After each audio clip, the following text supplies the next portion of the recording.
Hello guys, ഞാനിന്ന് എൻ്റെ വീട്ടിലെ ഫിഷ് ടാങ്ക് ക്ലീൻ ചെയ്യുകയാണ്.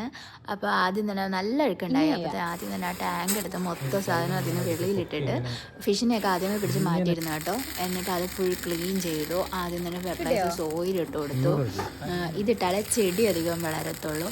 അങ്ങനെ ഇതിട്ടിട്ട് ഇത് കുറച്ച് കൂടുതലായിട്ട് എവിടെയാണ് നമ്മൾ ചെടി വെക്കാൻ ഉദ്ദേശിക്കുന്നത് ആ സൈഡിലോട്ട് ഇട്ടു.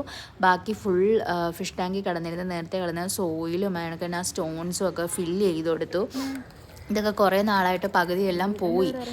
കുറേ നാളായിട്ടുള്ള ഫിഷ് ടാങ്കാണ്. അതിനുശേഷം അതിൽ പുതിയൊരു ചെടി, ഇത് പുത്തനായിട്ട് വാങ്ങിച്ചതാണ്. ആ ചെടി വെച്ചു.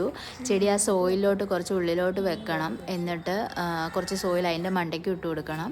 എന്നിട്ട് റിഫുഡ് വെച്ചു. റിഫുഡ് വെക്കുമ്പോൾ നിങ്ങൾ പ്രത്യേകം ശ്രദ്ധിക്കണം. ഞാനങ്ങനെ എനിക്കൊരു പണി കിട്ടിയതാണ്. നമ്മളെപ്പോഴും റിഫുഡ് ഇച്ചിരി ചൂടുവെള്ളത്തിൽ ഇട്ട് കുറച്ച് നേരം ഉണക്കിയിട്ടൊക്കെ എടുത്ത് അങ്ങനെ ഒരു 3 monthsലെങ്കിലും അങ്ങനെ ചെയ്യാൻ നോക്കുക. റിഫുഡൊക്കെ അറേഞ്ച് ചെയ്ത് കൊടുത്തു. വലിയ ഭംഗിയൊന്നുമില്ല, എന്നാലും ഞാൻ അങ്ങനെയൊക്കെ വെച്ചു. എന്നിട്ട് അതിന് ശേഷം ചെടി ഇട്ടു. അതിടുമ്പം ആ പ്ലാന്റ്സ് ഇടുമ്പം കുറച്ച് ക്ലീൻ ചെയ്തിടണം. എനിക്ക് മെടിയാണ്ട് ഞാൻ ചെയ്തില്ല. പിന്നെ കുറച്ച് ബ്ലാക്ക് മോളി ഒരു 4-5 എണ്ണം വാങ്ങിച്ചിട്ടുണ്ടായിരുന്നു. അതിനെയെല്ലാം വെള്ളത്തിലോട്ട് റിലീസ് ചെയ്ത് കൊടുത്തു. ഉപ്പിട്ടിട്ടുണ്ടായിരുന്നു കേട്ടോ അതിൻ്റെ ഇടയ്ക്ക്. പിന്നെ അതൊക്കെ കൊണ്ട് വെച്ച് സെറ്റ് ചെയ്തപ്പോൾ ഭയങ്കര ക്ഷീണമായി. പിന്നെ ഞങ്ങൾ 3 പേരും കൂടി ഒരു ഷാർജയൊക്കെ അടിച്ചു.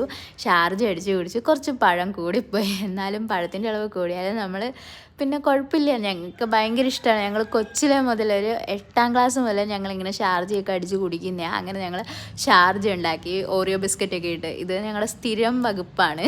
അങ്ങനെ ഞങ്ങളെല്ലാവരും കുടിച്ചു. ഞങ്ങളെല്ലാവരും ഷാർജ കുടിച്ചു. പിന്നെ അവിടെ എല്ലാം ക്ലീൻ ചെയ്ത് വെച്ചു. അല്ലെങ്കിൽ അമ്മയുടെ കയ്യിൽ നിന്ന് നല്ല അടിയിട്ട് അമ്മ വഴക്ക് പറയും. അതുകൊണ്ട് നമ്മൾ അവിടെ എല്ലാം ക്ലീൻ ചെയ്തു.